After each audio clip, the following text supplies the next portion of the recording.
What's happening, troops? Look, the podcast is brought to you by G4 Claims. Now, G4 Claims are taking care of you on the roads. If you're involved in a wee accident and it was not your fault, then get in touch with them. Their phone number is 01698 767 172. And all you need to do is phone them. You're involved in that wee accident, you're pulled over, you don't know what to do. Oh no, somebody's hit me. Phone them. It's a free process. They're going to talk you through it. They're going to calm you down. Make sure everything goes smoothly for you. And if you want to check their website out, it's notatfaultclaim.com. They've won multiple business awards, so you're dealing with the best in the game here, trips. Also, we are still working on the Pavilion Festival video. I'm sure you've seen our video talking about how we're going to take a wee break off YouTube. So we've been off for like a week or two. I can't remember. Come on, Jamie Kelly. Jamie Kelly's here. Come on. It's the intro. It's the intro. Come in. Just say hello, mate. I'm coming here. Just say hello, then I'll wrap this bitch up. I was late, guys. Sorry. Did you want to say? No, it's not. Just talk it. Oh, just talking to you. It's happening. Right, cheers. So we're still working on the Pavilion Festival video at the moment, but we thought we'd chuck on a wee deep fried for yous from the Patreon. And this one's on 9/11, baby. It doesn't get much juicier than that. Enjoy it, team.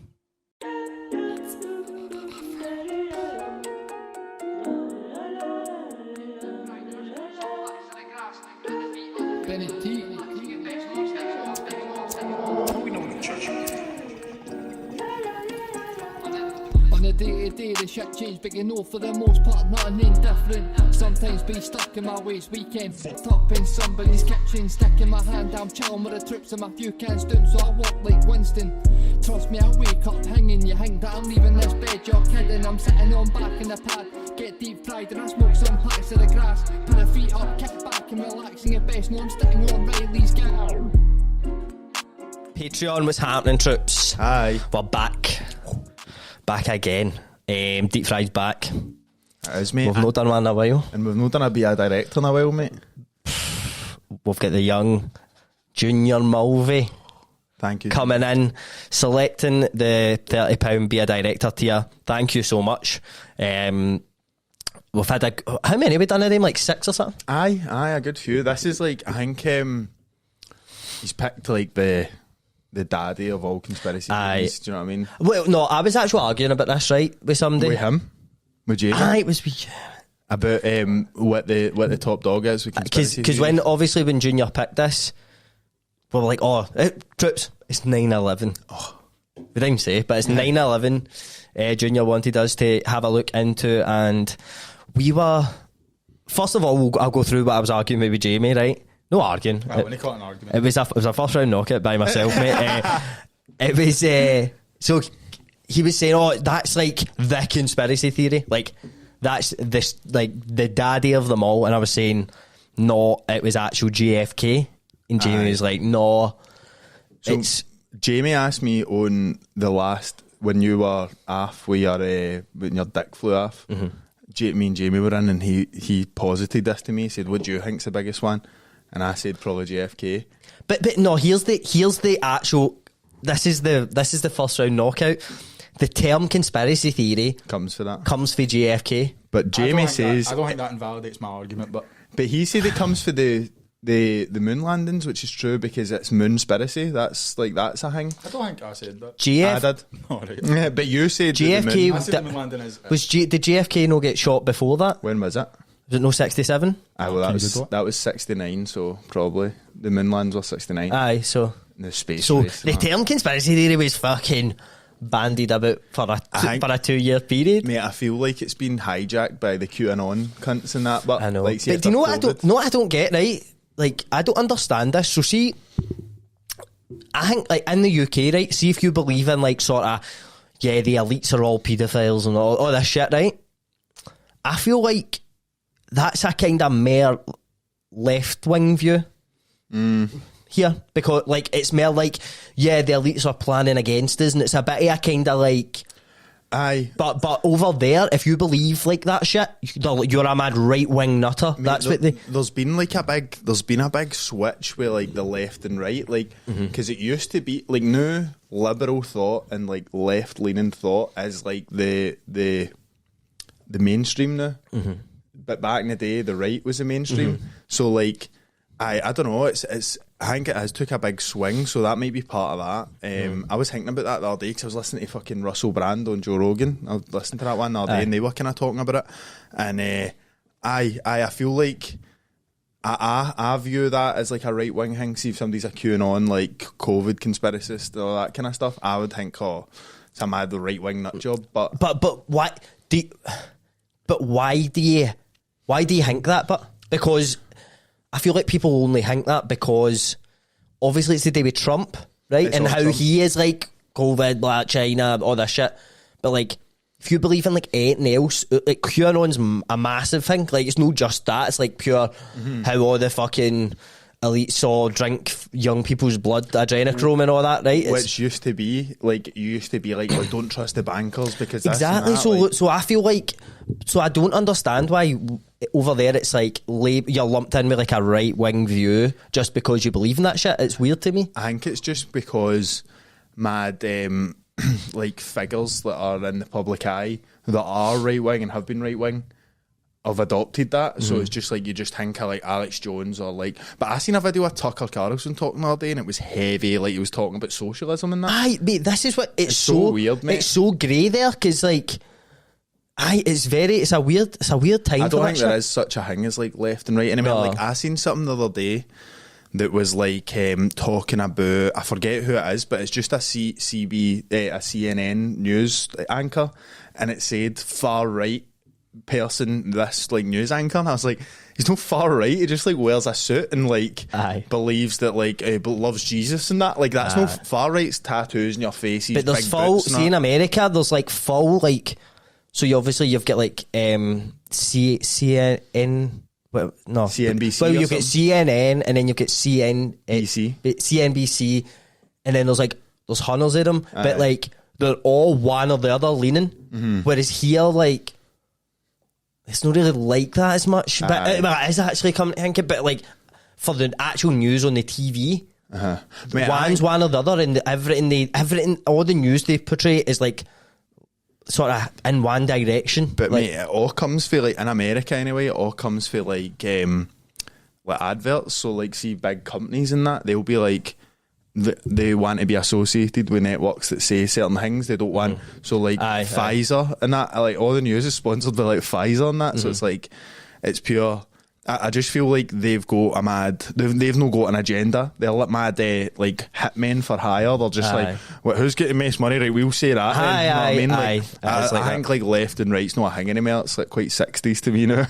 Aye, like pure hippie shit. They're still pure going ham over it, but this involves a lot of the right wing. I would say this story, and the left wing, and the middle wing, the top wing, the bottom wing, but. No, true. So we're going to look into 9/11.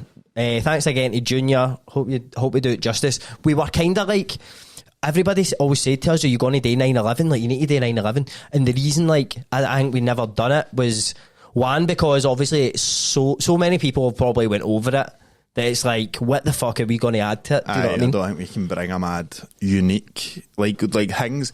The things that I like that we've covered before are things that's like.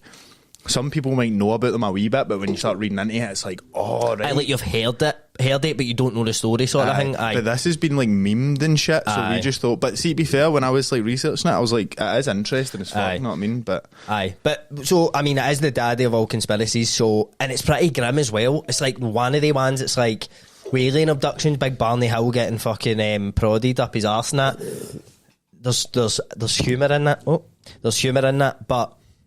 This one's just a bit grim all all round. about death, bro. So death and violence. It's going to be a different kind of vibe, I think. Aye, like I would say, like, go and make yourself some chamomile tea. Sit in a dark room. Get a big cosy jumper on.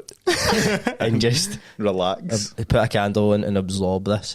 So, I was looking into, like... Obviously, Osama bin Laden, Al-Qaeda, that is who... Supposedly... So they want you, bro, Rothschilds and that. But no, obviously that was the guy who was sort of meant to have masterminded this, meant to have like put this together, and obviously he's Would you say Osama bin Laden GOAT of terrorists? 100%, bro. He's top 5 on every list, I would say. 100%, mate. Like, I can't think of one that is more like mainstream. Like, Aye. He's been in the news more than any other one. Osama bin Laden is the poster boy. Exactly, mate. Like, see when you were younger, like, I dressed up as him, mate. Aye, you did, mate. You thought, you know this? He's a lovely guy. No. Mate, I don't know how I just survived this, right? When I was younger, troops, my cousin Ewan, he's on the Patreon, shout out Ewan. I went to his bit for Halloween, and I must have been, I don't know what age, maybe 10, 11, something like that, I don't know. And see, you playing footsie, bro, honestly, this guy. So I must have been like 10 or 11. I remember I went to the Parkhead Forge, the Forge Market. Mate, what a beautiful place. You ever been to the Forge? I've never been to the Forge. We need to take you to the Forge, bro. I've never been anywhere in Glasgow. I know, you have, man. I love driving through Glasgow because I was taking Jamie to Central to get the train home, and I was like, it's a gobbles, Jamie. I was like, you been here? And he's like, no, I've heard it. I'm like, I have, man. These are all mad mythical places to me.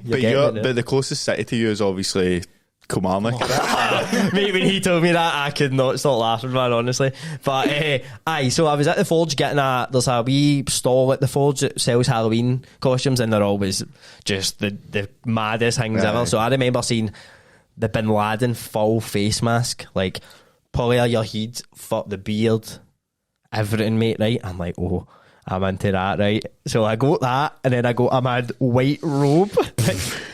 And I was like cutting about like his street, right? And I remember my joke. I still remember my joke when I got to the door, right? How insane it was. It makes a lot of sense for how I am now. I would chap a door and they'd be like, they'd be like a trick or treat or whatever. And I'd have a wee joke and I'd say, why did Hitler commit suicide? And they said, why? And I said, because he got his gas bill through. Bro, you were 10 or 11. I still remember saying that. You were 10 or 11. I dressed as Osama bin Laden. Mate, if a 10-year-old... They should have got me by now, is what I'll say. Aye. That should have raised a flag in the community. Imagine it's like Halloween this year and a 10-year-old comes to your door dressed as Osama bin Laden and tells you a Hitler joke about a gas bill, mate. That's what I'm saying, it's wild. Like, I'm phoning your mom. Like, come on. They were like, there we go. Oh, good job, son. Mate, I think that... And I don't agree with that joke now. Tendencies were a bit... I was 10. It was back in the day, you know what I mean? It was, Yeah, you could get away with all that back then, you know what I mean? Bit of context, trips. But, so you're going to tell us about... Aye, so I'm going to tell about my hero. A man who died for a cause. My hero, Osama bin Laden. Kidding on, hate him. But aye, so, trips, here's the story of Osama bin Laden. Bin Laden killed hundreds of cunts. So, I will ask as well, like, how much do you two know about Osama bin Laden's past? I know that he came from a wealthy family. Right. And he abandoned it to fight for something he believed in. I think history looks quite favourably on Osama. No, I don't, but we need to... I do just think he is a guy that was like, fuck this mob, man, I'm gonna do something about it. Like Che Guevara abandoned being a doctor and all that so that he could help people, and people say he's bad. Cubans don't like him. Exactly, like, well, when you go out there, but it's like some people heavy, like they wear the badges, not, and I was like, Viva la Revolucion. Like, I'm fucking man. I either feel like Palawi, but I don't know. I think he's just a guy that believed in something. And are you saying we should cut him some slack? No, I'm not gonna say that. What I will say is, time heals every wound. It's been a while, hasn't it? It's been a while. I mean, he did. He suffered his punishment. No, well, no batting Osama bin Laden. No yet, anyway. No yet. No until I hear this conclusive fucking... So, trips. So bin Laden's dad, who is a sort of main hanging to sort of how he... Without his dad, none of this would have happened, if you know what I mean, like the backing that his dad had. So bin Laden's dad, Mohammed bin Laden, travelled up to Saudi Arabia just as they were setting up their kingdom in 1932. This was just as the Saudis signed their first oil deal with the West, leaving them extremely wealthy. So that is like that's the day they won the lottery, mate. That's real money, bro. So they're loaded now. They're building this kingdom, and Mohammed bin Laden was hired by the Saudi kingdom to lead the various new mega construction projects within their newfound wealth. The line, bro? Is he on the line? So he was line manager. So he was fucking head. Imagine imagine in Saudi Arabia the guy who's like in charge of the royal family's sort of like behest, what their behest. Like what they're up to, what they want to build and that. Like you're in charge of that. But they're doing that now. Saudi Arabia's still building mega structures and mad like that. The line thing. Have you seen that? It's like the most amazing. Aye. And they've started building it. He was the project manager on that. Did you say project manager? Aye. Assistant project manager. No, he was the main man. So, and two of the jobs were like mega important. It was rebuilding the holy sites of Mecca and Medina. So, like, if you're in charge of that, I think like it made him an extremely prestigious man. You know what I mean? And obviously very, very wealthy as well. On another one of his projects, he met a Yemeni woman by the name of Aliyah. Beautiful name. Just one of his 20 wives. Aye, so 20, aye. He was up to a bit, this guy. He's got some time to catch up, bro. 20 wives. Big rookie numbers, bro. So out of this marriage with Aliyah, young Osama was born. However, being one of many, many children, one of 53 children, by that one guy. Mate, is this guy a racehorse? What the fuck? Mate, he's getting that holy power for Medina and that. That guy's house, man, would not be fun. I know. Imagine, because imagine how stressed you get buying Christmas presents. No, you're like, who the fuck will you get for? You start writing it down in your notes, not right? We Johnny. He's like, fucking hell, man. What's their names again? Mate, I'm gonna go in a woman say Mohammed bin Laden wasn't buying Christmas presents. Probably no, man. Nah, I don't think he was home a lot. So why don't you just start naming them numbers? You can imagine getting to like 40 odds and being like, struggling now, man. Aye. I know there's more, but I don't know. Calling them like Meave and all that. Osama too. Osama and all. You just called them numbers, weren't you? Aye. But so obviously he was one of 53 children, so he did not receive a lot of fatherly love or attention. Although he grew up wealthy, his father was always working and rarely spent time with him. And just a few years into Osama's life, the marriage between Mohammed and Aliyah broke down. See, when you're one of 20, it's a rough gig, innit? I know, mate. I know. How'd you follow the first 19? I know. High standards.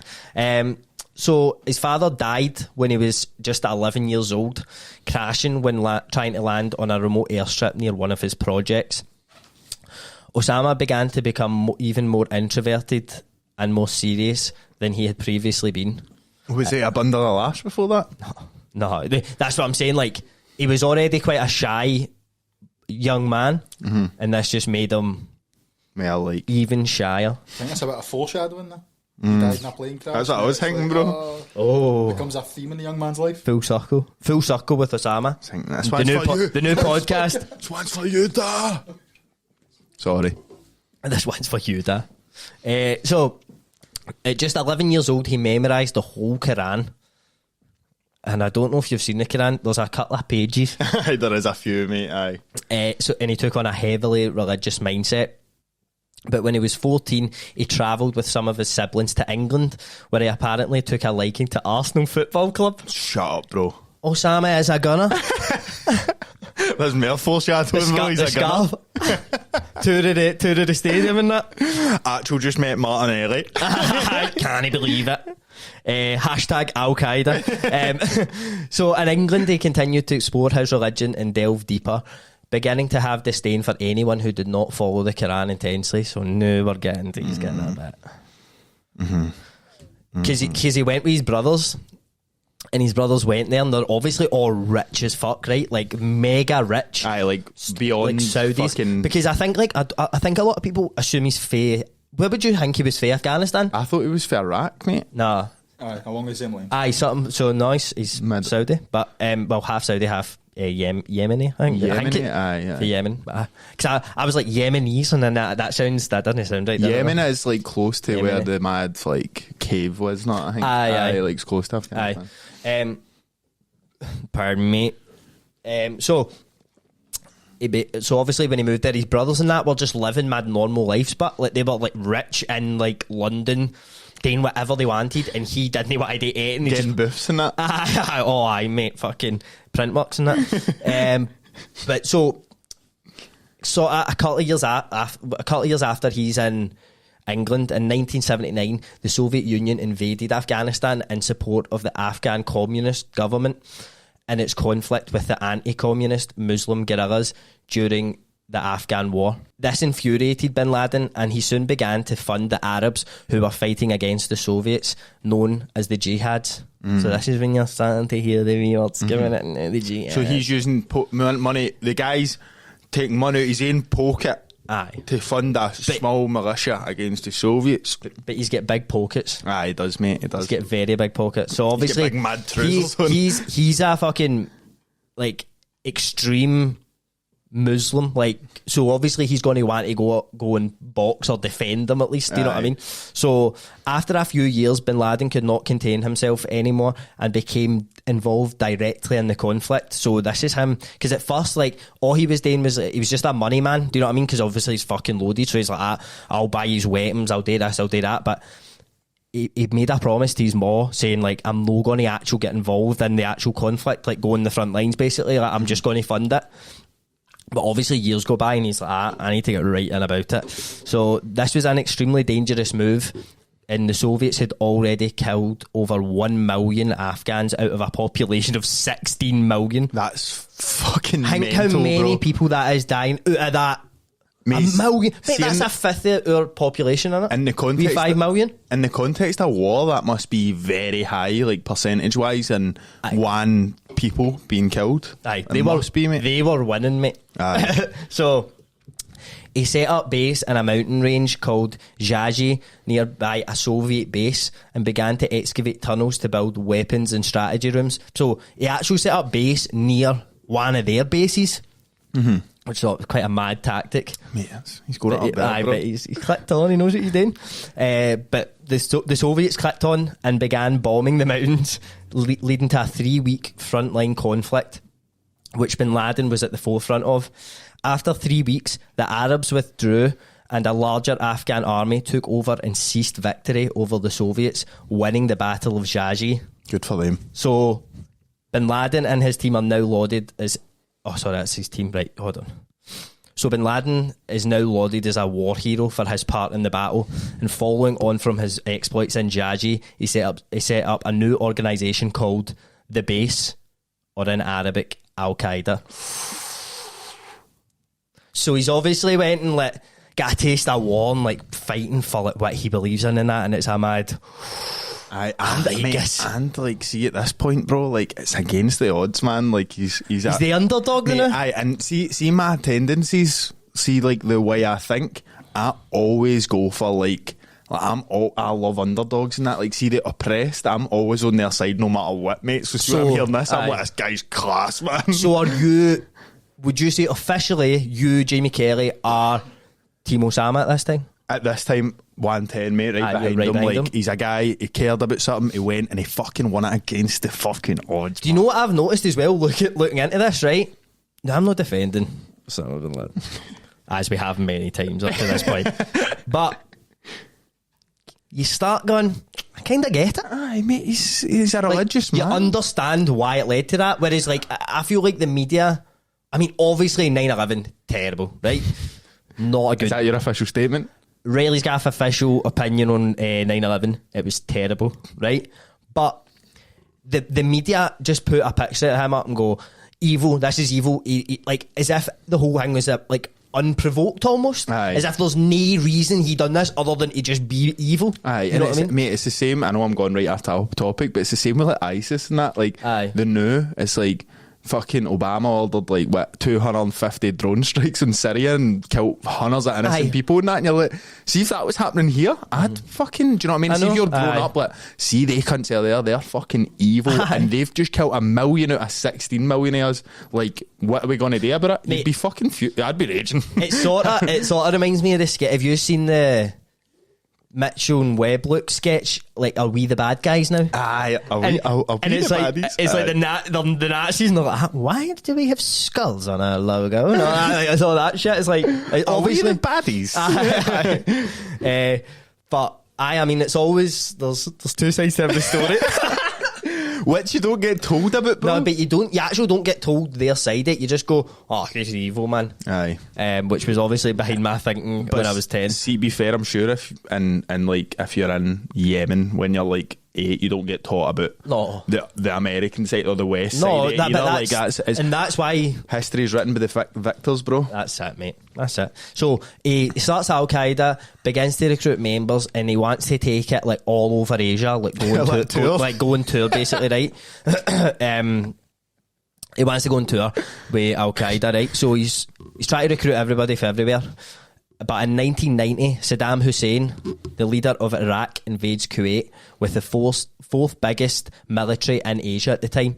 So they were like a proper good outfit, as Sean Dyche would say. Yep, they were a real outfit. Good at attack, good in the defence. A real balanced team. So Osama then goes to the Saudi government and lays out a plan to fight Saddam's army with his group, because like Kuwait is like sort of in bed with Saudi Arabia. I think it's like maybe a bit of the kingdom or something. Right, or like so obviously he's invaded it. So he's like, here, fucking, I'll back he's up. I've got a mad group, mate. we just came back for a tour. Have you heard our tunes? We just came back for a tour. Like, we are ready to go and fight against this, right? And he's basically like laughed out the room by the Saudis, and the Saudis instead recruit the Americans to like fight, like send them soldiers to fight the battle for them. Mm-hmm. So like they basically like bought America's military to come in and sort the shit out, you know. So at this point he's still seen as just being like a money guy. He's not seen as like a mad war strategist. Like he's not trusted in that sort of light.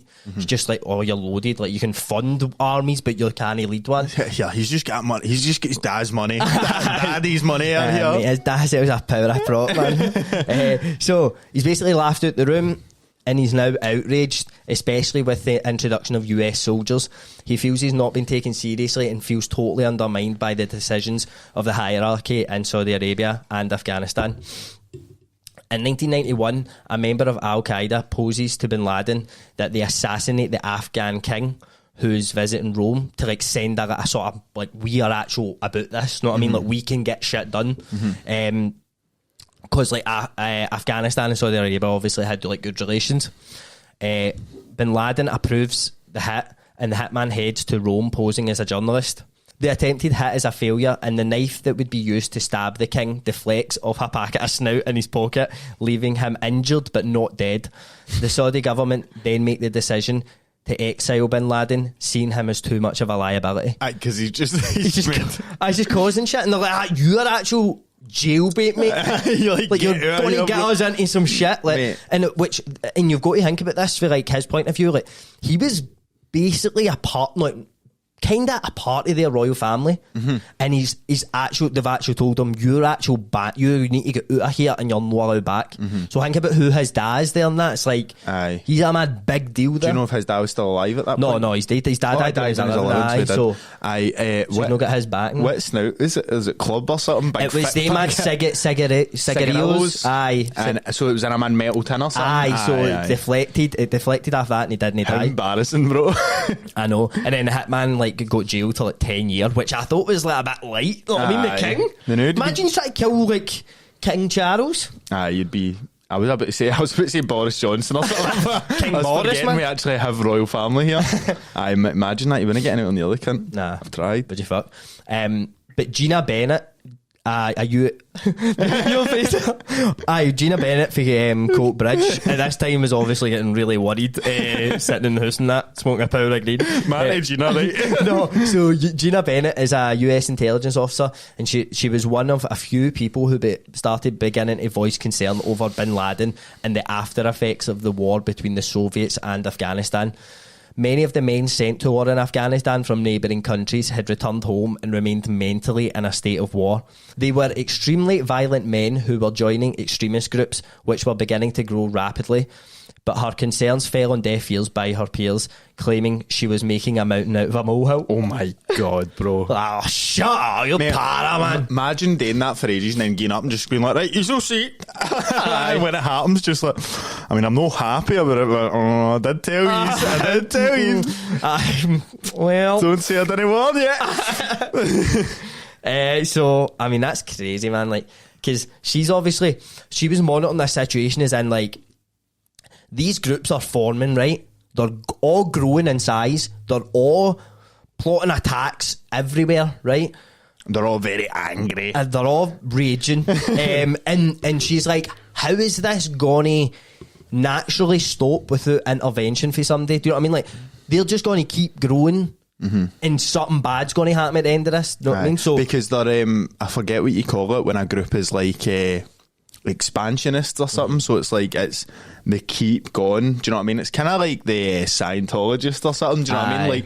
Like their model is like, we need these people. Like, we need everybody being their side. There's no like, I know you're into that, but I'm into this. No, I mean, it's like, we're into this. Like, heavy into it. And if you're not into it, yeah. Fucking demon. I would just join, bro. So he keeps sort of plotting and that, and so the US knew about him in some form. They knew about him and sort of what the other groups at this time were all up to and plotting and shit, but they just didn't do anything about it because they were like, nothing's going to happen. They're miles away, you know what I mean? So do you know what kind of year this is? Around about? So this is sort of maybe 1992, 93. Oh. Britpop's kicking off, like fucking Devil Wears Prada's in the box office. Nirvana's at their height, innit? Which Bin Laden obviously was a big Nirvana fan. Bin Laden, banned from Saudi Arabia, chooses Sudan as his next location. Sudan's leader was an extreme Islamist and was offering refuge for various Islamic extremist groups. He grows a close relationship with the leader of Sudan, investing over $26 million into the country. So he's just still got his cash. He's just pumping money in. Like, take that, man. Just let us stay here. Do you know what I mean? That's rent, like, bro. It's like when you're in a gaff at like 8 a.m. and like the cunt's going to chuck you out and you're like, mate, up the show, we'll buy you booze. I'll get the gear in. Right, sound in. So, and in return for this, Bin Laden is given 1 million acres of land where he sets up camps to train radicalised fighters.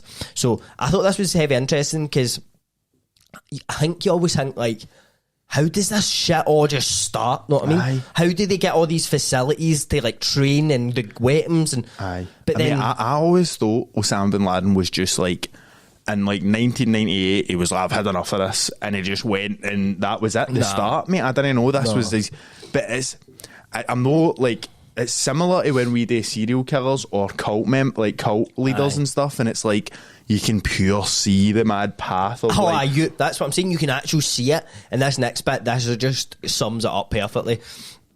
So he's given obviously all this land.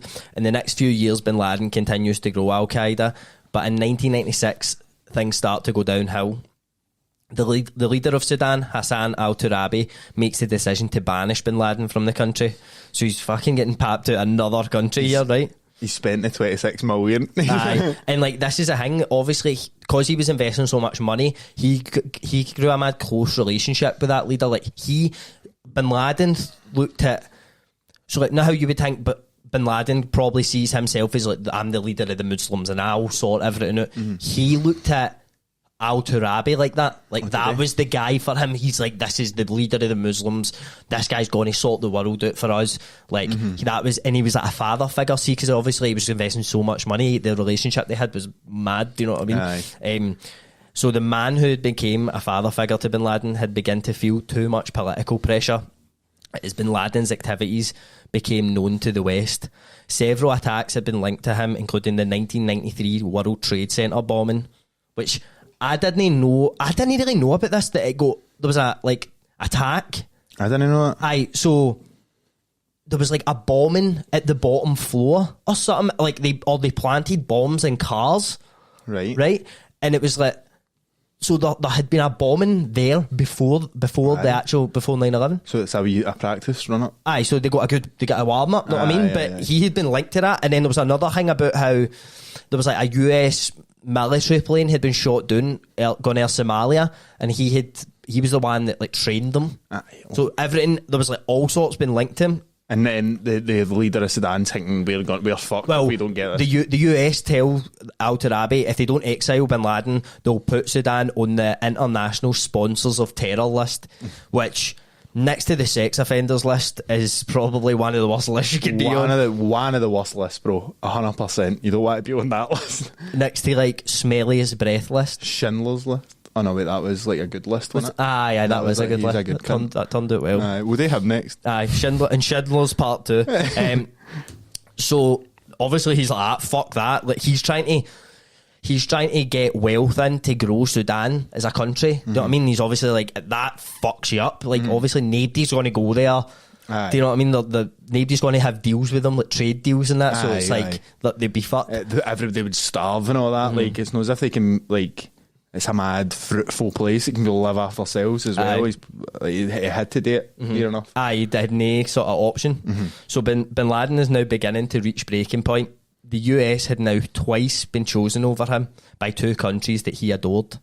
So if you think like the first time, obviously he went to Saudi Arabia, he's like, I'll fight this war for you so I can do it and all that, and they're like, nah, you can't. US, get the US in. So he's already getting this mad hatred for them, and then they're forcing him out of that country, and it's the Americans that are behind it. So he moves back to Afghanistan and begins plotting against America with a vengeance.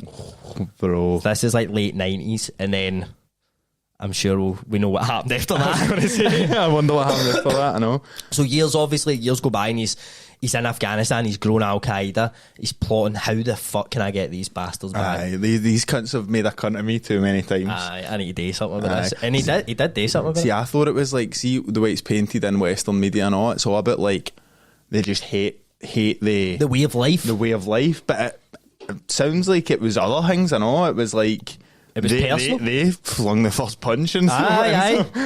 That's how you do. Obviously, you're like, he shouldn't have done that. But you see the mad side that they come from, well, you see how their mind went to, like, I need to fucking... I know.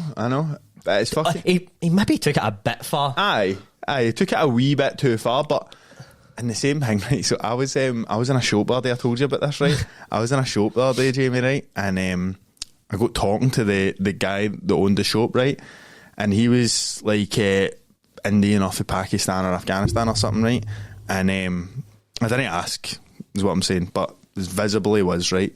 And he ended up saying to me, he was talking and I was buying tackies, right? And he was like, I'm not going to do the accent, right? And he was like, where are you from? And I was like, Glasgow. And he was like, are you born there? No, he said, how much are tackies in shops in Glasgow? And I was like, mate, some of them are like £6 and that, like mad American candy stores. And he was like, are you born and raised here? I was like, yeah. And he's like, are you raised Christian, Protestant, Catholic? And I was like, Catholic. And he was feel like, and then he was like, I think that you always see in the news that Islamic State is brainwashing people and stuff. And he was like, but I think here is also brainwashed because instead of praying to Allah, you pray to things like this. And it was pure gone into it, mate, and it was heavy, like, but I ended up talking to him. I was saying to Evan, I ended up talking to him for like 20 minutes, mate. We were talking about Marxist theorem. It was good. It was heavy good, but he was talking to me as if like the way he was brought up was like for this higher power, and it was like that was ingrained into his mind. And then coming here, he was talking about like, it was like, he's like, I'm just a slave to like Cadbury's and Coca-Cola now. I sell their products and that. And it did make me actually think, like, what would it have been like being somebody that was raised in a place that was extremist? Do you know what I mean? Because like that's all you know. Well, you're not going to be like, nah, this is all wrong. All yous? No, yous have got it wrong. You're going to be like, Geese a jersey, man. You know what I mean? Geese that AK here. Put us on the second half. Aye. But that's what I mean, like, because I was saying that Bin Laden didn't. I was going to say Bin Laden wouldn't have known about like fucking room service and like, do you know what I mean, cheeseburgers and that, but he probably did. He came in and seen it. He enjoyed it for a bit and then he fucked off. This isn't for me. Aye. But then obviously we know what happened next trip. So instead of us explaining what happened that day, September 11th, we've got a wee documentary we're going to watch along with you, right? So Jamie will just get it up now. Troops, Molly's Meals, they're back again with a new menu for this month, so let me just run through it quickly for you. They have Nando's chicken, spicy rice, peas and halloumi, which is a £1 supplement extra, but it's definitely worth it because she gives me it and I fucking love it.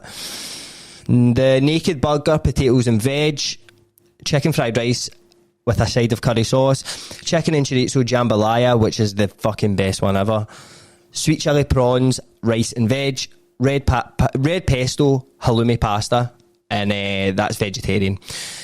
For breakfast meals this month, she's got the Biscoff overnight oats, strawberries and cream protein oats, which have not been on it, so I need to try them.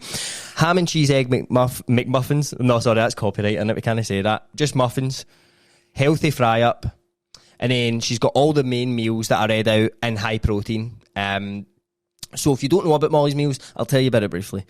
So Molly's preparing meals, which is insane. She is preparing them so that you can stay in shape for this summer. So it is the best, hands down the best meal prep I've ever used. No word of a lie, I've used probably, I would honestly say about 5 or 6 in this city of ours. And yeah, it's the best. So get in touch with her, and with Reilly's Gaff you're going to get 2 free breakfast items. So you need to order 5 meals, which will do you Monday to Friday or whenever you want to eat them. 5 meals is the minimum order, and then once you're ordering them, message her saying, I seen you on Reilly's Gaff, can I get the Biscoff overnight oats and the strawberries and cream protein oats, for example. And to order, all you do is message her on Instagram at Molly's Meal Preps. On Instagram, you'll see all the menus there, you'll see all the reviews and stuff, all the lovely stuff. Molly knows what she's doing, troops. Stay healthy this summer, guys. Cheers. Manscaped. They are shaving pubes. Well, they're no shaving them. You're going to need to shave them. But they'll send you the kit for it. Now, Manscaped have been sponsoring us for a while. We're very grateful. And yeah, their kit changed my balls' lives. Honestly, my balls have thanked me every single day that I've got up. You know, I just feel more aerodynamic, more fresh, more clean. And you can feel like that too. So they've got the Lawnmower 4.0, which is skin-safe technology. It's designed not to nick. And you don't want a nick in your balls. There's other places you'd take a nick. I'd take one in the forearm. Hell, I'll even take one in the collarbone before I'd take a nick in the balls. So they're looking after you there. It's waterproof, so you can use it in the shower.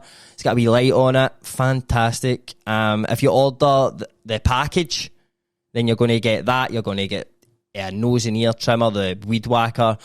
You're going to get ball toner, ball deodorant, mats so that you can shave outside of the shower and it catches all the hair.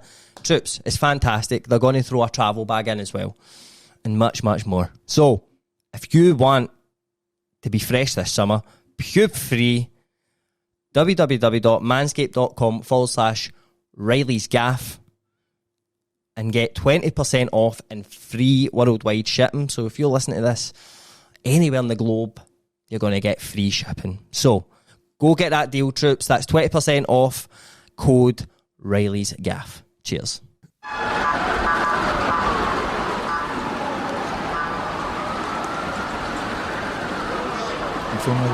Oh shit! What is it, Mike? That's somebody falling. What? Oh my god! Somebody just fell. You're lying. Somebody just fell, dude.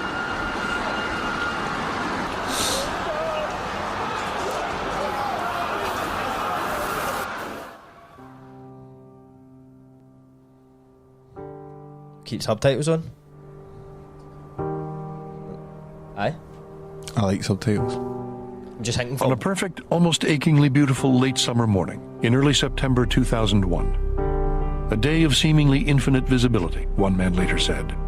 Characterized by the rare and exquisite flying conditions airline pilots call severe clear. Life in New York and much of the rest of the contemporary world was changed irrevocably. in the space of less than 2 hours. In my years in New York, there's obviously nothing like it. Nothing comes close. As a newspaper man, I've seen other horrors, wars, and the earthquake in Mexico in '85, which killed 20,000 people. But that was an act of nature, not of man. The combination of the death, the spectacular event of the 2 skyscrapers collapsing, and the motivations behind it, all those things, I think, made this something that just struck a knife right into the heart of every New Yorker, knowing that we'd never be able to look at our city the same way again. First of all, it's a surprise. Doesn't he look On a real, doesn't it, beautiful though? day, at the center of this powerful nation, which has not been attacked on its own shores or its own land by a foreign power in almost 200 years. So that's a new thing. Secondly, the public focus on this. Never in the history of the world had there been anything even close. There's not really a second place. The second place would probably be the assassination of President Kennedy. You know, a world event where the world is focused on that story, but nothing like this, where it's seen instantaneously as it happens. Aye, but no, but he's not talking. He's talking event-wise, no conspiracy-wise. In a little less This is than a 2 bigger hours, event, but I with would an say almost poetically horrifying symmetry, the symbols You've and thought of instruments of the city's uniquely air-minded culture, and of globalization itself, skyscrapers, jets, and the mass media, would be turned back against themselves with a devastatingly lethal impact and effect. We were utterly struck by the fact that nothing here fit with any prior experience. I mean, of course, Jamie, people were can you pause talking it? about how it looked like something. See, like, the way they're talking, right? It's like, see disasters like this, and it's fucking horrible, right? But, like, that they are so common for, like, the Middle East by, like, America and that, I know. Like, the reason this is so shocking is because it's, like, what they're fighting back at our bit. Like, that's only might be happening there. Do you know what I mean? Aye, like, That- you just associate bombings with, like, Middle East and that's just the standard part, isn't it? Aye, that's what it's like, know what I mean? So the reason it's so shocking is because it's like, as he Because it's said, America. it's never Because it's happened. America. Aye, but aye, sorry, Do carry you on. think it's weird? Because I was thinking, see, when you seen that first shot for like the gun, it's pure like surreal. You know what I mean? Like that makes it pure real when you see somebody looking up at it. Aye. But do you think it's weird how they seen that and then never thought maybe we shouldn't bomb cunts? Maybe it's quite bad. They're like, we need bigger bombs. You know what I mean? We need drones, we need things that Aye. we don't need pilots, know what I mean? Well, that's the thing, though. Just before you start it again, like that's the thing. Like, see if you hear anybody from the CIA or something talk, they're like, "There's no one option for us no to do this because they're going to do it anyway." Like China, Russia, they're going to do shit to us that we don't want to do back, but like we need to do it back because they do want it, but mate, it's Aye, they just do. human greed, man. That's like what causes all this shit. It's like no matter, like see, like Lenin and Trotsky, like he said, like this is not what I wanted. The deification of one man. He's like, this isn't what it's about, because everybody was like, oh, that wasn't his message. I think it was him or it was another communist, but it's like that's how it will be. Like there's always going to be like the way our heads work. There's always got to be that guy at the top. we need a leader, like Kev in Tanzania. Exactly, They just need a leader. Teachers. It doesn't know matter what what you say. You just need to say things. I mean? Exactly, but then it's like if you've got somebody that's at the fucking top, and I know in America it's like CIA and Homeland Security and all these different kind of fucking factions, but it's like if you do have a mad hierarchy, cunts do get greedy, and like any, like, it doesn't matter if you're Islamic or fucking communist or fucking Scottish or whatever, do you know what I mean? You're going to get cunts that will just want more and more. So it's just a way of life, I think, this fucking shit. But anyway, sorry to be depressing. Disaster movie. We could only think in terms of life imitating art because we had no other thing to compare it to. So people went to the movies and compared it.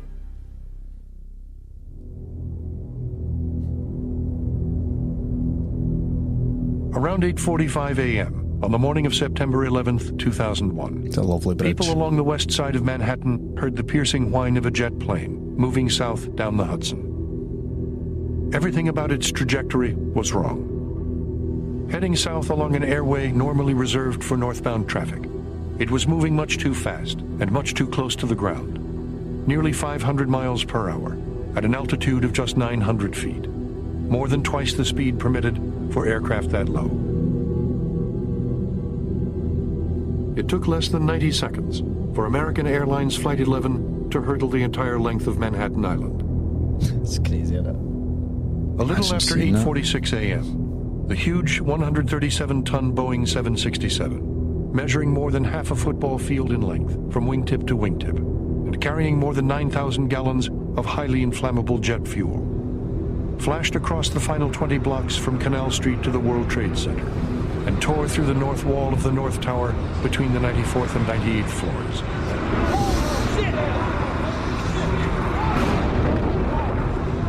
Instantly killing everyone on board and wreaking incomprehensible carnage across 5 full floors of the building.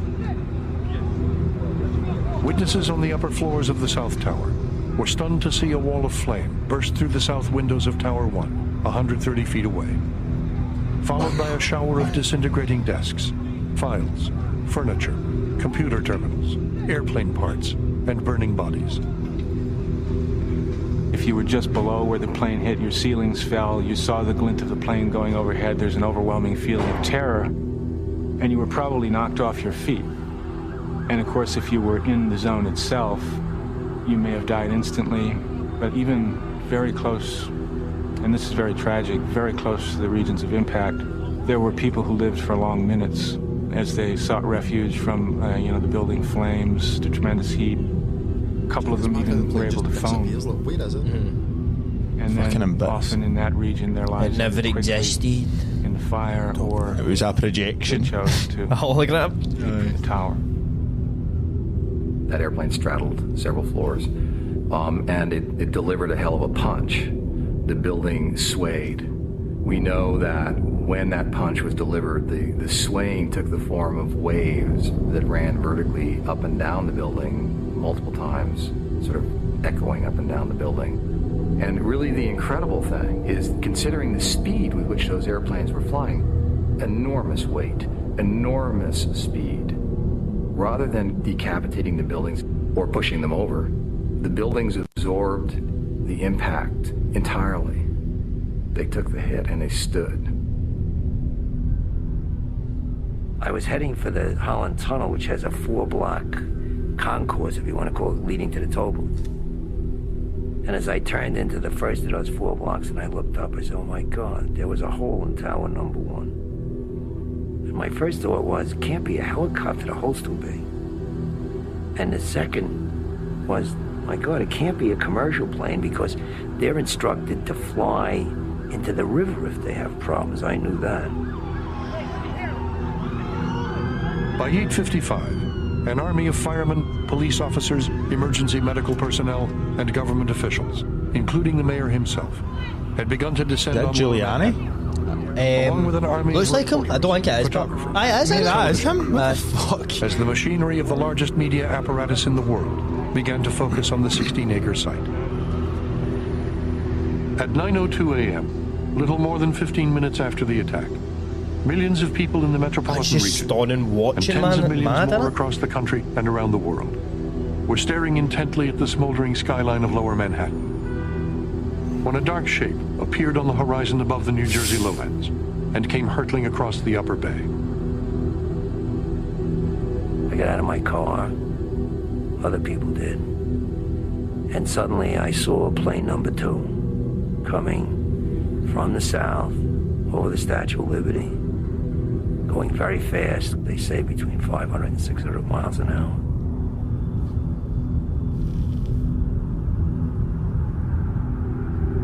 And I saw it smash into the south wall of number 2 in an oblique angle. I saw this big ball of flame, and the nose came out. Looks fake, doesn't it? Does look fake, bro. Looks at special effects. Probably is. My first reaction, my God, those poor people above, because they're going to wipe out all the staircases and all the sprinkler systems. That airplane just went sliced right through it. And the power of such a big plane at that speed. And for a moment, incredible sadness for the people there, and then an incredible anger, feeling that somebody had deliberately rammed into those towers and those poor innocent people that were in there. I was at the Tweed Courthouse on Chambers Street, right behind City Hall.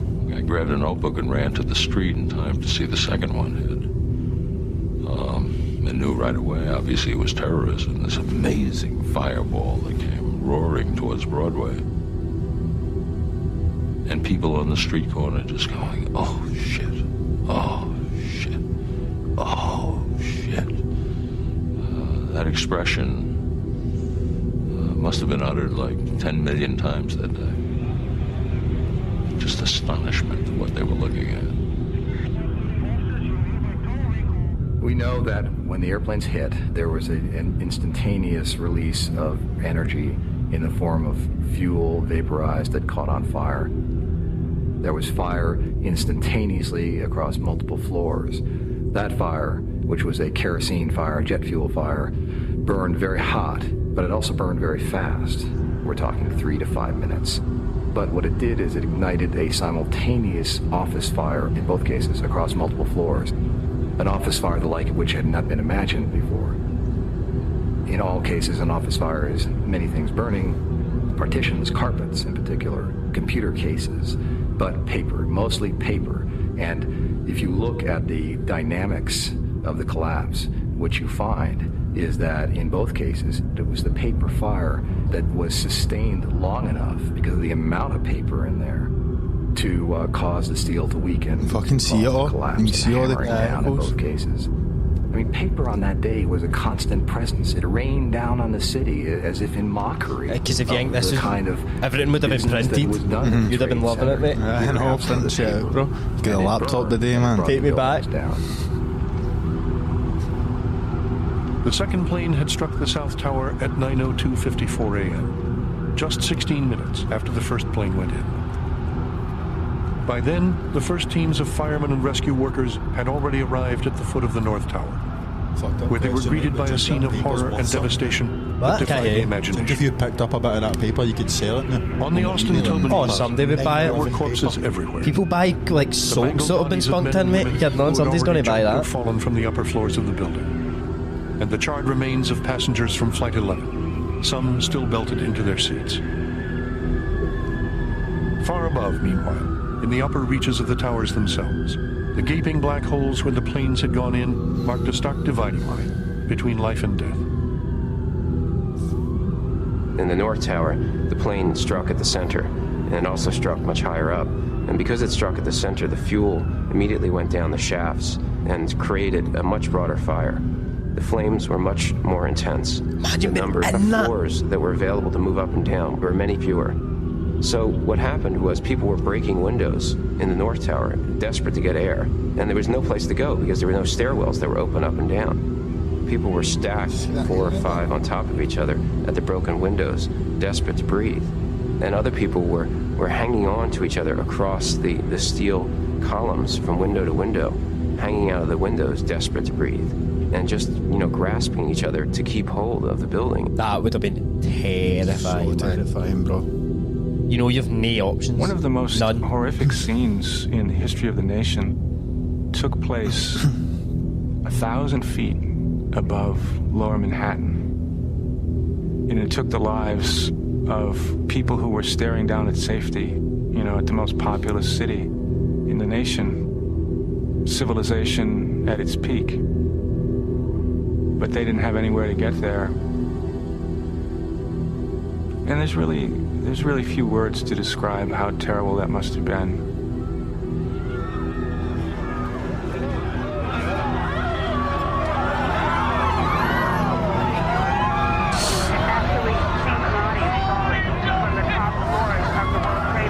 That's what I would do. Jen, I think I would do that. Burning, mate. Like, fuck burning alive. Or like not being able to breathe. Just pass out for this one day. Mate, but that's what they said. I watched the thing and it was like, the myth is that you do, but they weren't up high enough for that to happen, so they would have felt the impact. Like, they weren't going fast enough where your body just shuts By down. 9:30, ordinary life had all but ceased across the city, as millions of New Yorkers and hundreds of millions more around the world looked on in shock and disbelief at the nightmarish images unfolding in real time on TV. Do you remember this happening? Kinda. I was 3. In a few minutes. I was like 4, 5. They may start getting worse. Can't really remember. But at one time you say, well, this is what they are. But this was something that started getting worse and worse and worse and worse and worse and worse. At 9:38, word came that terrorists had commandeered a third jetliner and crashed it into the Pentagon, killing everyone on board and 126 people on the ground. And not long after, that a fourth plane had crashed into a hillside in rural Pennsylvania, brought down by some of its own heroic passengers before it could reach its intended target in the nation's capital. I read about that, mate. It was like a guy at the time. But a guy fucking on that flight. He's like, troops, we are no going to live here no matter what. And these guys are trying to kill thousands of other people.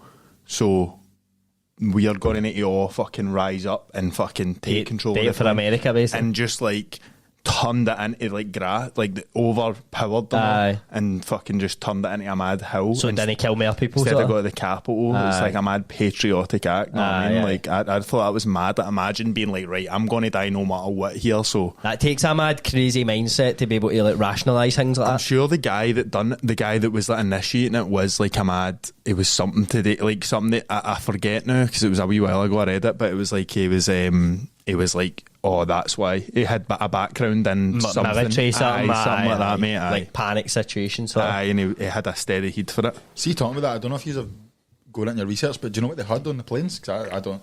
Like, did they have guns? Did they have knives? They were holding them at knife point and that. This is the reason that planes are so hard to fucking get on now with a fucking lighter or something is like because of this, innit? Literally directly because of this. And they came on and said that the Federal Aviation Administration ordered all air traffic in the United States to be grounded. I knew that had never happened before. You know, there are tens of thousands of planes in the United States at any one time. And to say they have to land now.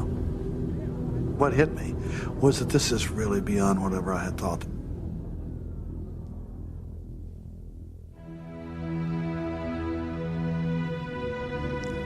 Pure uplifting music. On a morning of hideous surprises, already without precedent in the city's history, something happened that no one had ever thought possible before. Something beyond comprehension. Something that had never happened in the history of tall buildings since the first skyscrapers had gone up at the foot of Manhattan over a century before. High up in both towers, the raging fires were now generating 3 to 5 times the heat of a nuclear power plant, and the interior temperature had soared in places to nearly 2,000 degrees Fahrenheit. At 9:58 a.m., having withstood the ferocious heat of the inferno within for nearly an hour,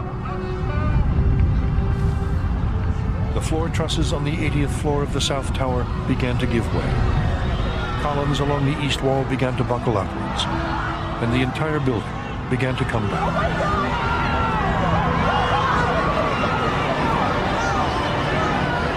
As the quarter-mile-tall structure dissolved into a massive shroud of smoke and dust, thousands of people in the surrounding streets began to cry out in horror and disbelief, then ran for their lives, pursued by an enormous billowing cloud of dust and debris. I've never seen anything like that. I've got to say, have you ever seen the video with like the guy on the street that gets pulled into the shop when this happens? And the smoke goes they convince him because he doesn't know what's happening, and they're like, get in. I was going to show you it, but I have seen that, mate. It's mad because it looks like a tidal wave or something, man. Like, it's such a, I was about to say iconic, but you know what I mean? Like, see that, like that disaster, that big wave or something coming towards just you, a pure, you can't like even comprehend the power of that, know what I mean? It's just like, what the fuck am I looking at? Exactly, mate. But it's so weird how, like, they'll talk about like how life imitates art, like mad Final Destination shit. That's what it looks like something chasing, like a volcano coming behind you and you're like running and all that. That's actual, that was happening to just like mad coffee shop workers, mate, and receptionists and just normal people in the street. Know what I mean? It's insane, mate. Horrible.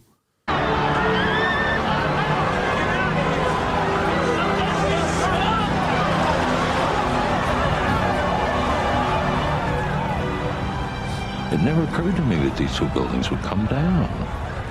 So that when they did, it was the most shocking moment maybe that I've ever had. That the South Tower began to tip forward and then righted itself and came down in what in memory seems like a slow motion moment.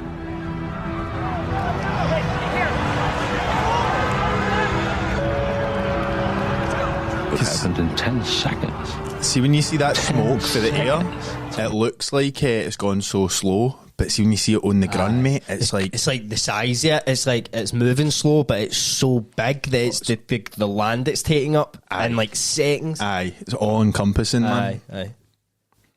Knockout in boxing. The whole thing came down.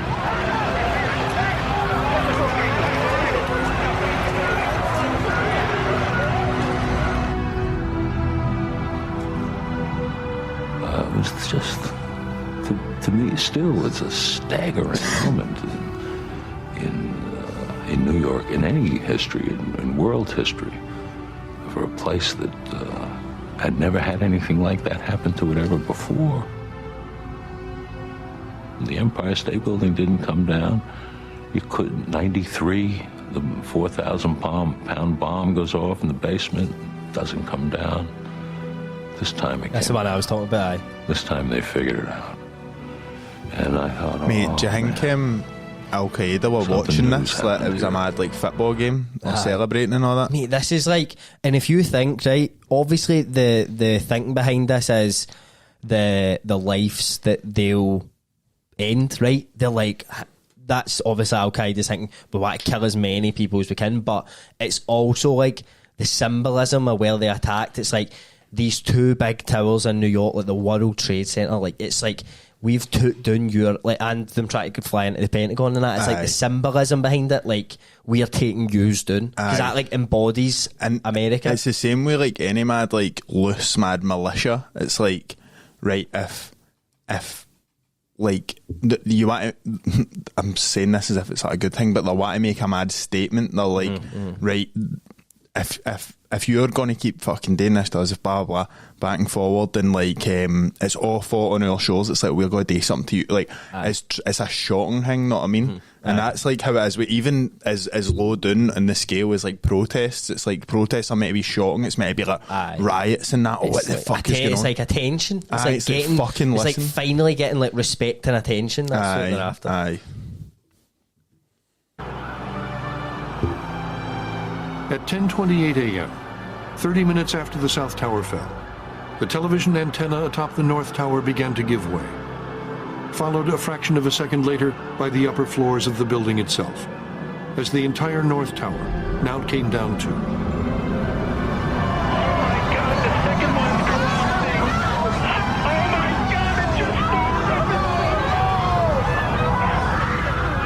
And there was a release of heat that was pure weird to hear like news reporters be that viscerally scared. But some things happen, because they're like the ultimate, like we need to stay composed and just neutral it. Off the scale, fires ignited, crushing and tearing was going on, and chaos, mostly just chaos, on some mathematical level was happening.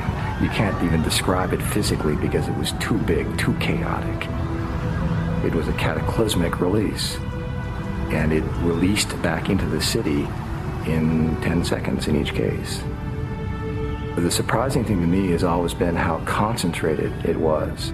They came straight down as if they were aimed directly at their foundations. And of course, anything that was directly underneath no longer existed afterward. The so-called bathtub that ran 6 floors underground below street absorbed the brunt of the energy. Inside that bathtub during those twin 10-second pulses, what was really happening, nobody can even imagine. We know what the results were. The results were, we were grappling with the results inside that hole for the following 9 months.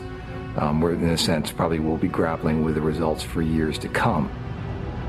They're still finding shit there. Do you know that? I was upstate New York when I heard of the towers being destroyed. Pause it now. So see, after after it fell, they're trying to build like a The museum for 9/11. Ground Zero. Aye. And every time they tried to like open it, they'd find something else, so they had to shut it and get a new investigation, and it ended up taking like 10 years. Do you know what I mean? For them, it just kept finding, there's an arm, we need to identify this person now. They kept having to like do it and then stop and be like fuck. And aye, did they get like would you call it, like when you excavate and like, do you know how like ancient ruins and that? Is it like that kind of shit? Aye. It's like what even is this? It might be a person. Fuck man, it's horrible, isn't it? I know. Of me was not believing it. It was a very strange blend of is this my feelings. French content?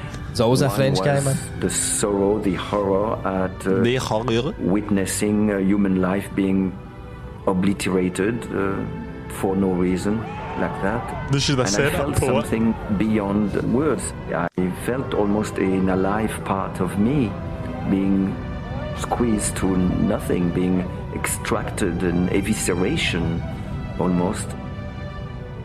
It's an interesting question when you saw those two giant towers collapse almost cleanly on themselves. Where did they go? I have read in some architecture article that they were made mostly of air. If you consider the space between the solid molecules, the steel, the concrete, the glass, the aluminum, there was a lot of air. It was mostly air actually, and they disappeared. And it's where did they go was part of the disbelief that I was feeling, because how you can make 200,000 tons of steel disappear. It's unbelievable. In the end, the 500,000 tons of concrete, steel, glass, and aluminum in each tower had hurtled to the ground in a virtual freefall, traveling at a speed of 125 miles an hour. Shock waves from the twin impacts were picked up more than 40 miles away by seismic instruments used for monitoring earthquakes. The immense columns of rubble and dust drifting away from ground zero could be clearly seen from outer space. I have to tell you, I didn't know whether the buildings were empty or whether there were tens of thousands of people in them. I just had no idea, and I was totally devastated by the fact that all those people were in there, and this building that I had designed was perhaps falling on them. The buildings were not so important to me. I'm good at buildings, but people are another matter. It was a terrible event. Wasn't it your fault, bro? Engineer. I don't think you can measure the impact. It's absolutely enormous. Everybody felt it. Is that the symbol of engineers? Who felt it most and will never get over the effects are those who lost people. And the sheer numbers are so appalling, and the horror of the attack is so appalling that, in one sense, New York will never be the same. With the collapse of the second tower, an eerie quiet descended on New York. By 11 o'clock, hundreds of thousands of dazed and disheveled office workers, many covered in ashes and dust, could be seen marching north from the financial district, straggling uptown along the West Side Highway, or heading over the bridges to Brooklyn. Down at the site itself, hundreds of firemen and rescue workers groped their way across a surreal landscape of smoke and flames, at the edge of an immense 7-story pile of tangled steel and debris, searching desperately for any signs of life. All day, doctors and nurses in emergency rooms around the city braced for the anticipated onslaught of injured survivors that never came. Those who got out, one nurse later said. Those who didn't, died. Around 5:20 in the afternoon, building number 7, a 47-story tower on the north side of Vesey Street, succumbed to a raging oil fire within and fell to the ground.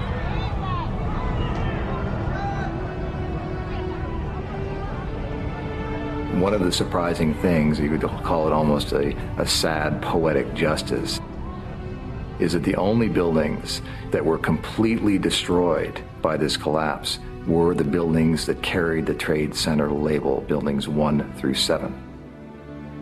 No other buildings, with the exception of the small Orthodox church there that dissolved, were destroyed. And every building that carried the label died.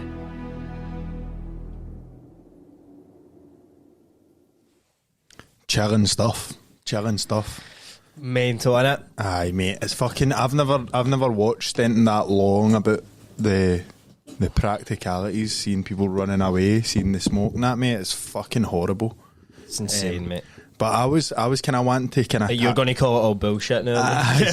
So I was going to kind of tie this up by talking about what people say as like the conspiracy theorists say. Right. So there's a few different arguments that are like compelling. Like I'm not saying like it's a lot of shite, because we know about the governments, bro. They're up to some bad shit. But just going on for that video, mate. It was talking about Building 7, Tower 7 there.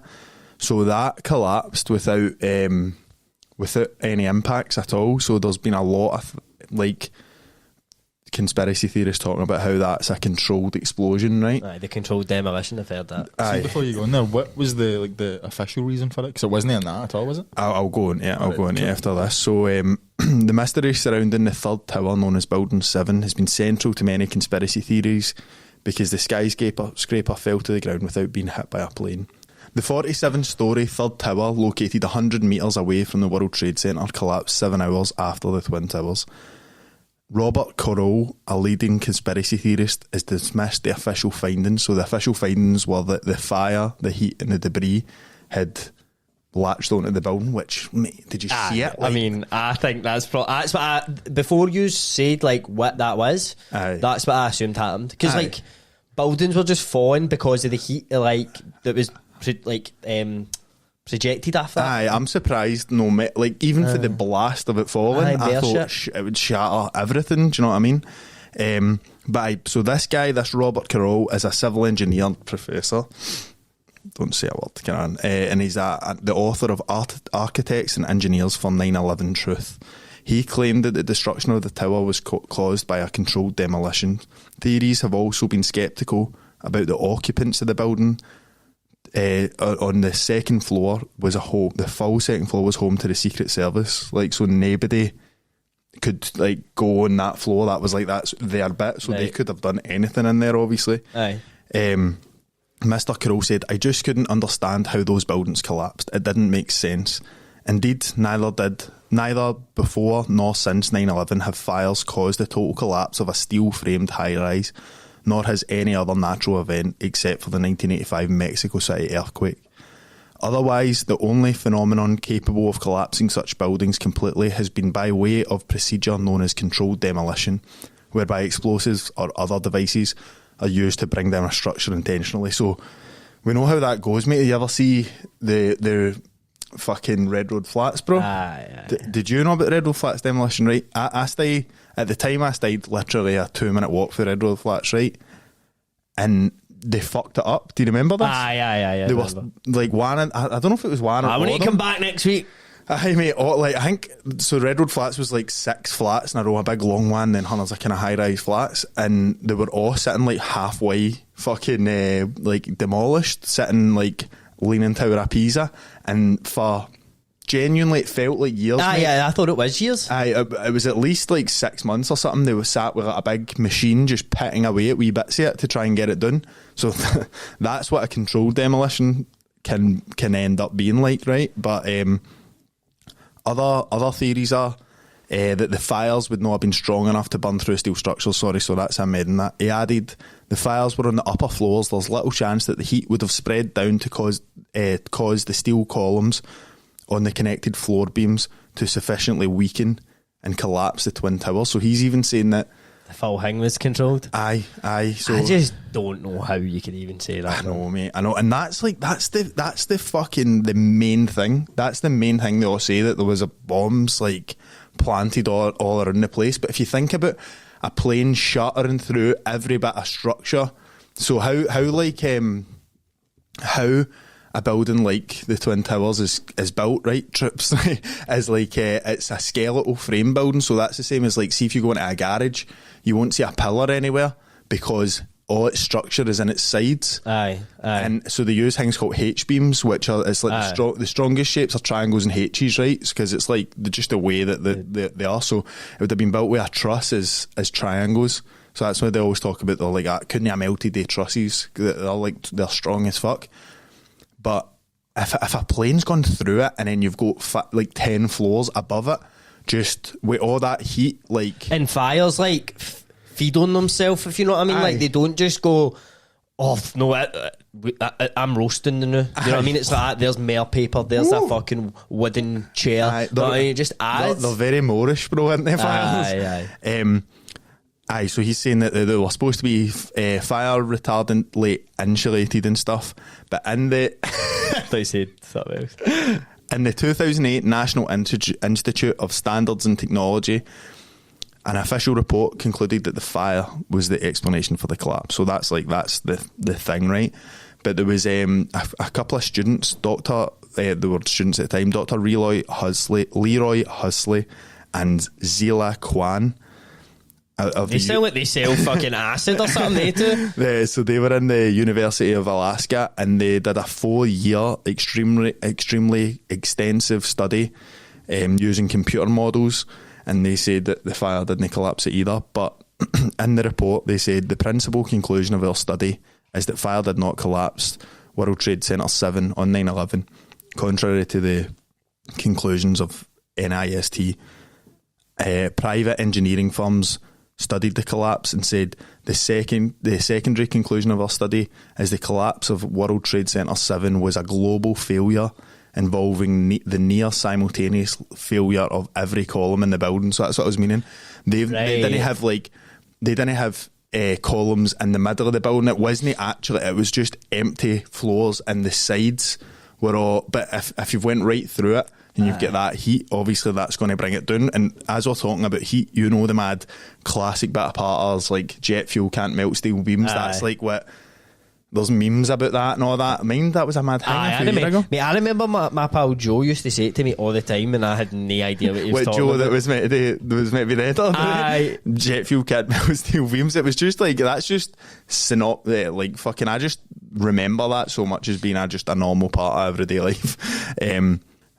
So that theory's that the building was destroyed by other explosives on different floors and that. But in 2005, experts published a report explaining the findings of the building and fire safety investigations of the World Trade Center disaster. It debunks the claims. The report states that the minimum specified thickness of insulation was adequate to delay the heating of the trusses. The amount of insulation dislodged by the aircraft impact, however, was sufficient to cause structural steel to be heated to critical levels.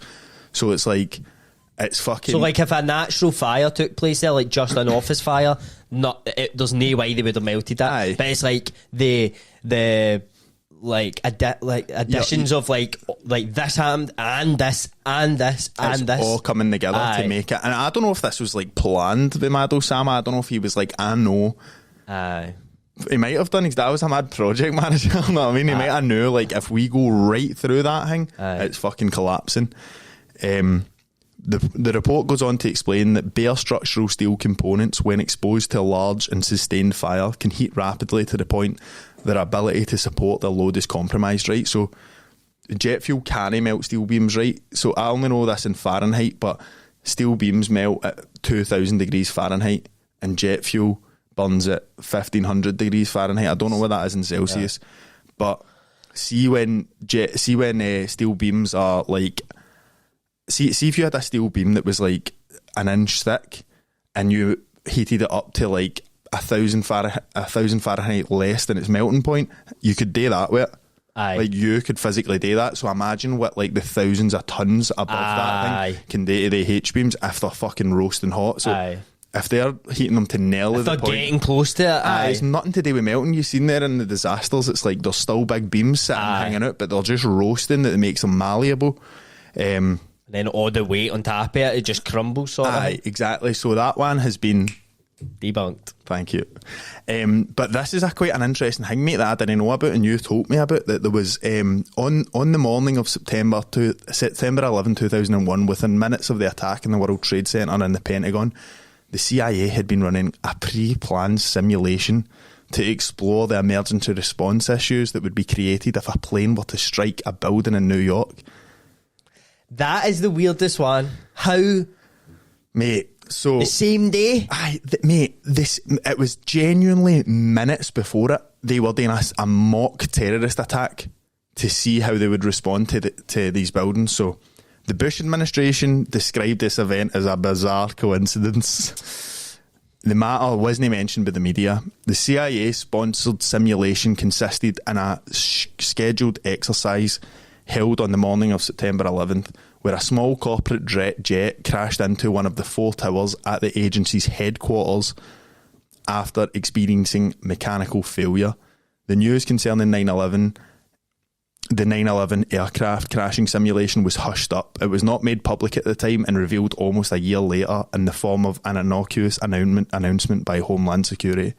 So, like, they were like, we can't tell them we were practicing this shit, bro. Mate, and that obviously feeds into, like, the fact that they didn't want 9/11 to happen, but they were like, we can now manipulate what's happened here to suit what we want to do as a country. Our agenda, you know what I mean? But this is why it's like, see that thing, like, it was hushed up for a year and they were doing this and it was all secretive, and that's why, like, see when cunts go, you're a fucking idiot for thinking 9/11 was an inside job and that, and you're like, no, mate, they are dodgy bastards. I mean, look at MK Ultra. I know, and like most of the things they did, you know what I mean? And they try to kill, they try to assassinate fucking Fidel Castro about 80 times. Like, they do bad shit. Aye, mate, I know. Even to their own people. Mate, do you know, just while we were saying that, do you know what Che Guevara's last line was? The coldest line, bro. No better than the guy with the guns. No, it wasn't, mate, but it's up there. He said, shoot me, for I am one man, you cannot kill the idea. Mate, bang, dead, mate. Cold as fuck. But aye, so that's how they're trying to hush everything up. They're like, oh, doing this in a mad secret base. We're getting planes to fly into buildings, actual planes to fly into buildings. How could they have predicted that? And George Bush saying it's just a happy coincidence. Mate, actually, see, speaking of that, I've no even went to include this. Can you type in George Bush, Ukraine? Have you seen this video? No.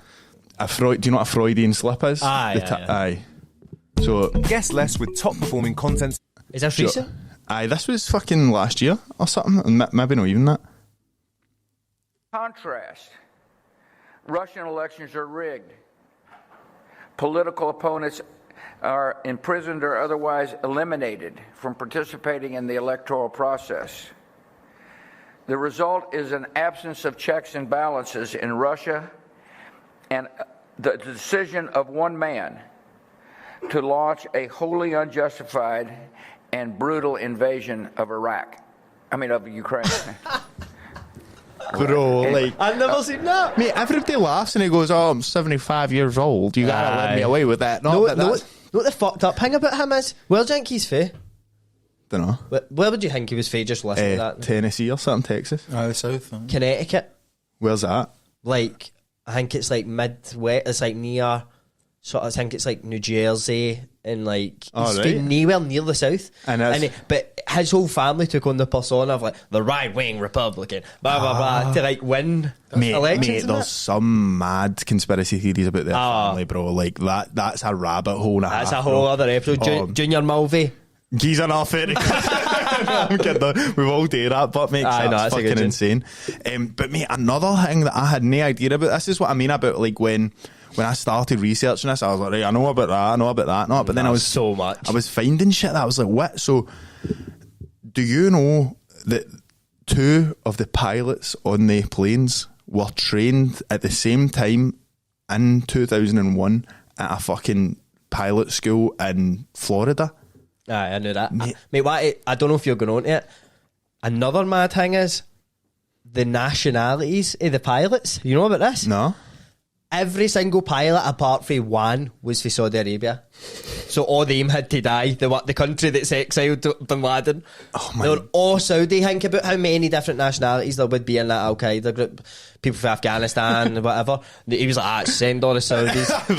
aye, bro, listen, me, hundreds of virgins and that, honestly, wait, you just wait, mate, honestly, virgins for days up there, bro. Do it for a laugh, brother. Aye. But so I'm just going to talk about this guy, right? Rudy Deckers was the instructor. So this is his kind of first take on it. Rudy Deckers wakes up every morning thinking of September 11th, 2001 and wondering if he could have done something to prevent the attacks that left nearly 3,000 people dead. Deckers sounds like I'm giving him a nickname. Sounds like somebody you'd buy like tools for. And you go down to Deckers. Rudy Deckers Tool Shop. So Deckers owned a flight school in Florida that unwittingly trained two men who flew airliners into the World Trade Center. It says 11 years ago the date, wasn't it that? So I'll do that again. Deckers owned a flight school in Florida that unwittingly trained two men that flew airliners into the World Trade Center. He interacted with them nearly every day for 6 months leading up to the attack, as they took pilot training at school, Huffman Aviation in Venice, Florida. Everybody always asks me, did you see anything? Was there something in hindsight? I wish I saw something, because then I would not be infamous. I would be a hero. Deckers told CTV's Canada AM. Deckers has written a book, Guilty by Association, about his experience with Mohammed Atta and Marwan El-Shahi, the two hijackers whose act of terrorism left 3,000 people dead. Although he had an immediate dislike for Atta, who was often an attentive student and who was rude to instructors, particularly the females, Deckers said he would never have suspected the two men, which I think's a bit mad. Like, why are they all rocking up here to learn how to fly? Like, why are they all going to be pilots? From the glory of God. I don't know if it's just the new. There's a mad stigma about people that like are fae that region just because of this. I think that's what caused that. So probably I understand before then, but then think about after then, like what that done. Like anybody who was like Asian or Muslim was just like that. I mean, you seen Harold and Kumar on the plane when he's got the bong and she catches him in the toilet with the bong. Have you seen it? No, I've never watched Harold and Kumar in my life. Oh, bro. I'll watch it tonight. Watch it tonight, right? They're on the plane and obviously one of them's Asian, but one of them's like Chinese sort of, and another one's like, say, like Pakistani or something. And they'll go to the dam.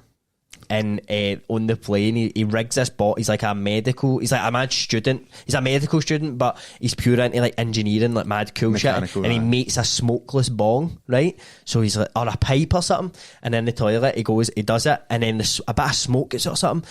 And like a woman sees him, like try to fix the bong and all that, and she's like, terrorist, and shouts on the plane, and obviously chaos. I'll not ruin it for you, but mate, I've been guilty of that and all, mate. It's heavy bad. Like I remember once I was like getting on a flight doing to go to a training course down in London, right? And it was just me, and at this, like, now when you go to the gate at the end, I was there early because I was going for my work and that, right? And I remember I was like sitting at the gate, and there was a guy that was clearly like Muslim, and he was like sitting and he looked pure angry, and he was doing that. Muslim as fuck. But he looked pure angry and he was doing that, and I was like, oh fuck. And I was pure like, should I say something to somebody and all that? Like he was pure like talking to himself and doing all this.